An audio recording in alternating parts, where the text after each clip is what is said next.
Does God hear your cries? I have to believe that God is present to them. No, that's hearing them. God cares about them. But the evidence is not that God is a problem solver.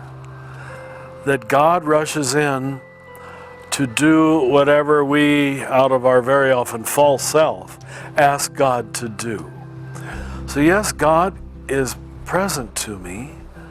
I do believe God cares about me. And in that sense, you know, I think it's in Luke's gospel where it says, do you think any of you would pray and God would not give you the Holy Spirit? What? In other words, the answer to every prayer is the same. It's the gift of the Holy Spirit. That's not maybe healing grandma right away. But if there is an influx of spirit, then God has answered the prayer.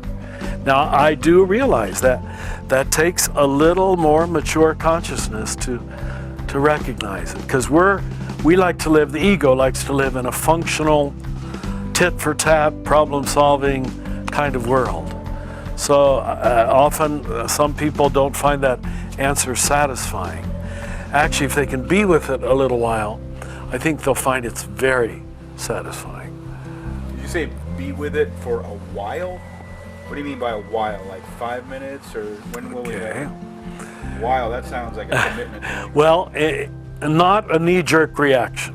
All right, a knee-jerk reaction is almost always an ego reaction. So to stay with it, to hold its problems, to hold its contradictions, now that might be 5 weeks in the big, or 5 months, and it might be 5 minutes. And I bet we've all had those 5-minute experiences where, okay, pull your ego back a little bit. What's going on here? He's really not trying to hurt me. What did he really say? You know, that kind of thing. And a normally mature person can do that. Pull back a little bit from his own hurt to frame it in a bigger way. We can surrender before the sabotage? At least I would hope so.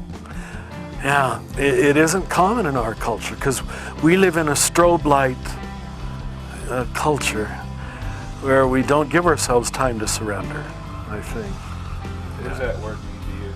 I have to admit, the first connotation, even as much as I've studied and been taught, I have to admit, I'm still an American, and the word surrender first connotes weakness, giving up, losing. It still connotes that for me. And I'd be lying if I said any different.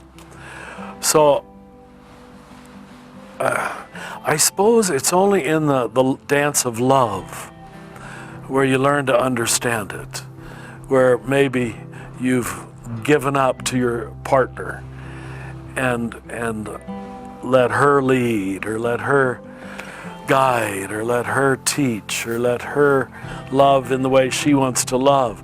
And first of all, it does feel like a letting go, doesn't it? It feels like a giving up, a losing. I'm letting her have her way again, you know? And it's only the effects afterward that tell you, you know, this wasn't all losing, it was also finding.